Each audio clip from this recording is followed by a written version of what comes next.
My boyfriend of 3 years used my mother's credit card to take another woman to expensive restaurants and motels, while telling me he was too broke to take me anywhere, but what he didn't know was that I was about to check every single transaction. Look on his face when I confronted him with 6 months of receipts, showing him whining and dining his coworker while I ate ramen at home was worth every sleepless night. Me name is Maria Santos, and I thought I knew the man I'd been dating for 3 years. I had no idea he was living a double life funded by my own family's generous Atibor. We continue. I want to thank you for being here. If you believe that trust should never be bought with someone else's money, please consider subscribing. It's free and helps us reach more people who need to hear this now. Let's see how financial betrayal became the end of everything. And I'd been together since college. We were both 25, struggling with student loans and bad credit from mistakes we'd made in our early 20s. Neither of us could qualify for credit cards or car loans. Our credit scores were in the low 500s from missed payments and defaulted accounts from when we were young and stupid. Mother Rosa had watched us struggle for months, unable to buy anything online, unable to rent cars for trips, unable to build any kind of financial foundation. Mia, this is ridiculous. She told me one day, you can't live like this forever. Let me help you both get back on your feet. She offered to add us to one of her credit cards. Rosa opened a separate card specifically for Jake and me to use this way. I can track what you're spending, she explained, and you can start rebuilding your credit history. The arrangement was simple. We'd use the card for necessary expenses, groceries, gas, emergency repairs, and we'd pay Rosa back every month when the statement came. I trust you both to be responsible, Rosa said, handing us each a card. This is about helping you build a future together, not enabling bad habits. For the first year, everything worked perfectly. We used the card sparingly, paid our portions promptly, and Rosa was proud of how responsible we'd become. Jake seemed especially grateful. Your mom is amazing, Maria. He'd say, not many people would trust their daughter's boyfriend with their credit. This means everything to me. I felt good about our arrangement. Rosa got to help us. Jake and I were building credit and learning financial responsibility together. It felt like we were becoming a real adult couple. First red flag came around our second anniversary. Jake had been complaining about money for weeks. I can't afford to take you anywhere nice, he'd say when I suggested using Rosa's card for a nice dinner. He'd refuse. That's not right. Maria, we should only use it for necessities. Your mom is already doing too much for us. Admired his integrity at the time, thinking he was being respectful of Rosa's generosity. What I didn't know was that he was already using the card, just not with more. Relationship had settled into a comfortable routine. Work during the week, Netflix and takeout on weekends. Nothing fancy, but I thought we were saving money together. Jake worked at a marketing firm downtown while I worked at a nonprofit across town. We text throughout the day and spend most evenings together at my apartment. Rosa would get the credit card statement each month, and we'd sit at her kitchen table dividing up the charges. Jake owes $43, Maria owes $67.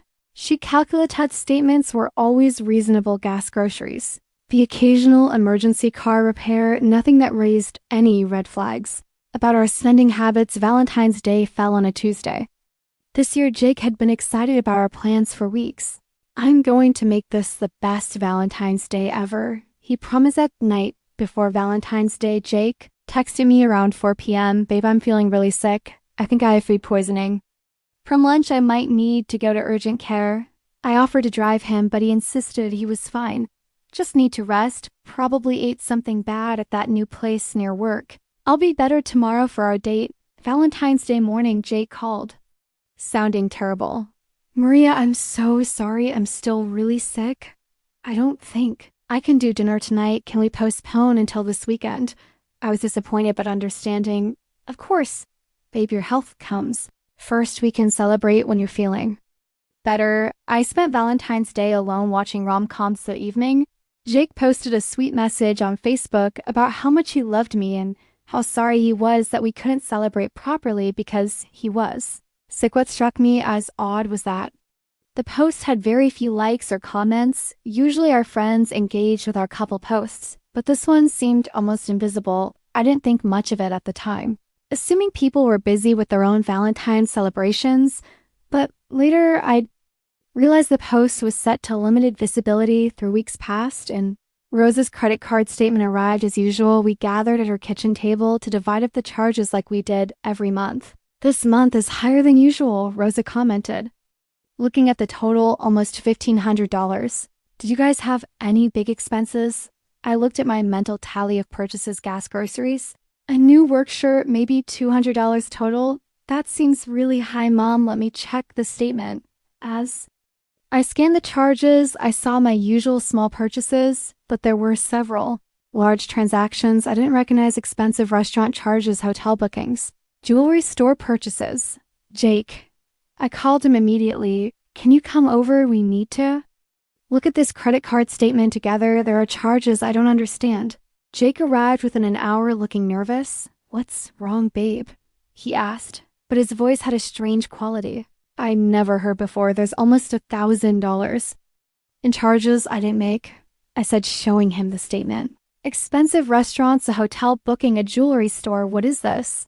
Jake's face went pale as he looked at the paper. Oh, right. I forgot to tell you I bought you a Valentine's gift and booked us a hotel room, but then I got sick. You spent $1,000 without telling me, I asked incredulously. Jake, we agreed to discuss any purchases over $50. I wanted to surprise you, he said quickly.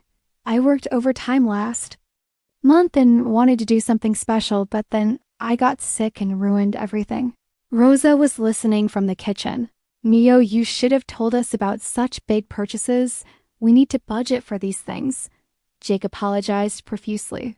You're right. I should have said something. I was just excited about surprising Maria. I'll pay the whole thing this month to make up for it.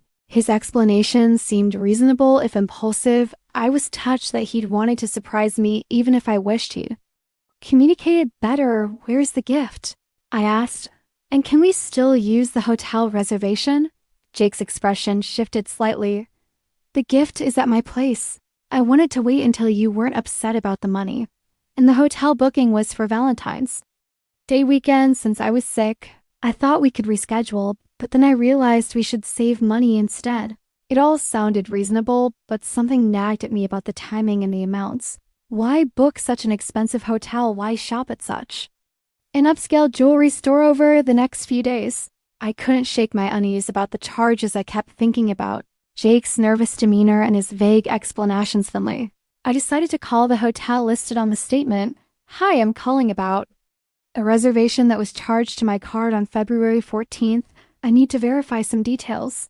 The hotel was helpful. Yes, I see the charge that was for a deluxe suite checked in February 14th, checked out February 15th. Would you like me to email you the receipt? My heart stopped.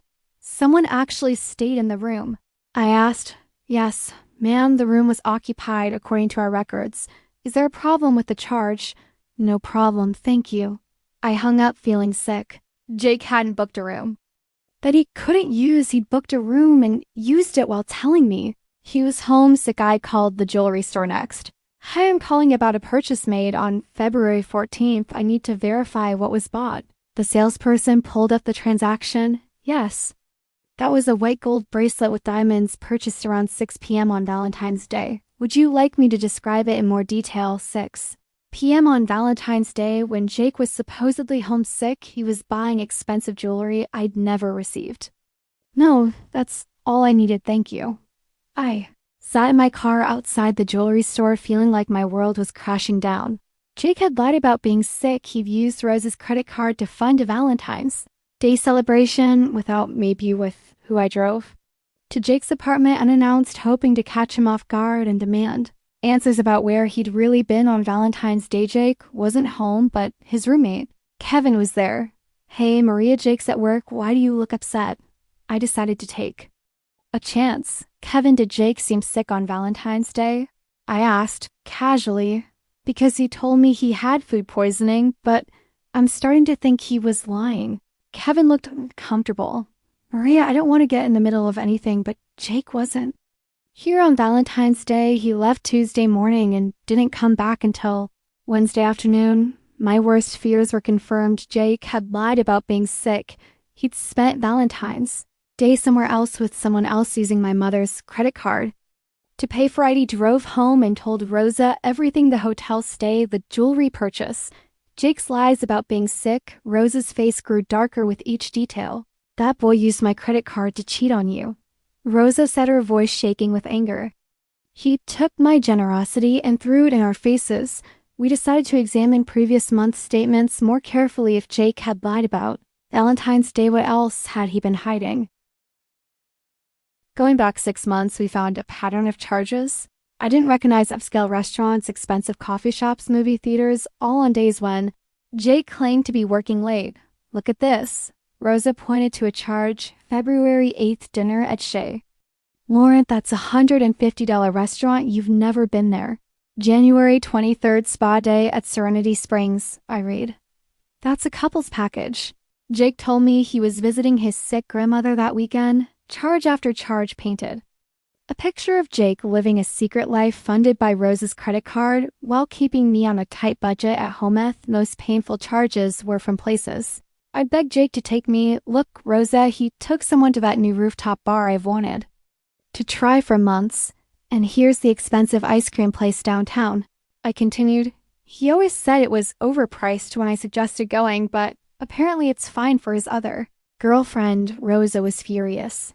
Mia, this boy has been stealing from US for months, using my credit to wine and dine another woman while you eat leftovers.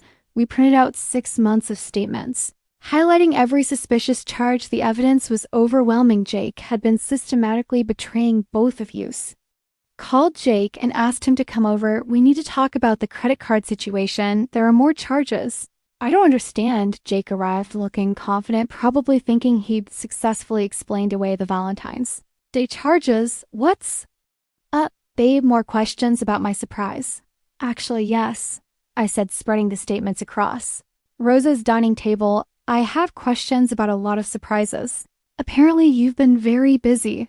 Jake's confidence evaporated as he saw 6 months of highlighted charges. Maria, I can explain all of these. Are perfectly reasonable explanations. Explain this then. I pointed to the hotel charge. I called the hotel. Jake, someone actually stayed in that room on Valentine's Day while you were supposedly sick at home. Jake's face went white. That's impossible. There must be some mistake. But his voice was shaking and he couldn't meet my eyes. And this jewelry purchase, I continued. I called the store too. They described a white gold diamond bracelet bought at 6 p.m. on Valentine's Day. Where is it, Jake? It's at my apartment, he stammered. I was waiting for the right time to give it to you. But we both knew he was lying. Rosa stood up from her chair. Neo, I think you need to tell us the truth about what you've been doing with my credit card. Jake looked between us, realizing his lies were falling apart. Okay, fine. I wasn't sick on Valentine's Day, but it's not what you think. Then what is it? I demanded. Because it looks like you used my mother's credit card to take another woman on the Valentine's date you promised me. Jake broke down completely. Her name is Ashley. She works at my company. We've been seeing each other since January, but it's not serious. It's just physical. Just physical. I repeated, feeling like I'd been slapped. You've been cheating on me for 2 months, using my mother's money to pay for your affair. It started as just flirting, Jake continued, but then she wanted to go out and I didn't have money, and I thought just once wouldn't hurt. Just once, Rosa interjected. Neo, there are charges here going back 6 months. You've been stealing from us to fund your cheating. Jake tried to minimize the damage. I always paid the bills. I never missed a payment. I was going to tell you about Ashley eventually. Tell me what exactly. I asked. That you've been living a double life, that you've been using my family's generosity to betray me. I love you, Maria, Jake pleaded. Ashley doesn't mean anything. She's just someone to have fun with. You're the one I want to marry. Marry me with what money? I shot back. You've been spending hundreds of dollars on another woman while telling me we can't afford to go to dinner. Rosa had heard enough. Get out of my house, she told Jake. And cut up that credit card right now. I never want to see you again. Jake tried to argue. Rosa, please let me explain. I can pay back every penny. I never meant for this to happen.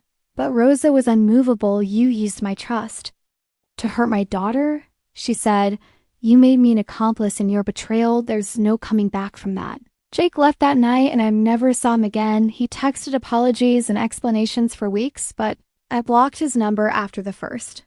Pew messaged us financial damage was significant. Jake had charged over $4,000 in 6 months on dates and gifts for Ashley while I lived like we were broke. Rosa canceled the credit card immediately, and we filed a dispute with the credit card company for unauthorized use. Since Jake had exceeded our agreed-upon arrangement, credit card companies sided with us. Jake's charges for entertainment and luxury items clearly violated the terms of his authorized use. Jake was forced to pay back the disputed charges plus fees. His credit score took another hit, and he lost his authorized user status on Rose's account. I found out later that Jake's relationship with Ashley ended shortly after our confrontation. Apparently, she wasn't interested in dating someone who couldn't afford to take her out.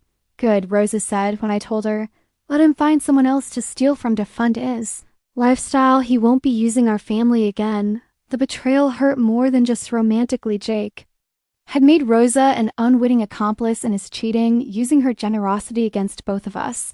Trusted him like a son, Rosa told me later. I wanted to help you both build a future. Instead, he was building a lie.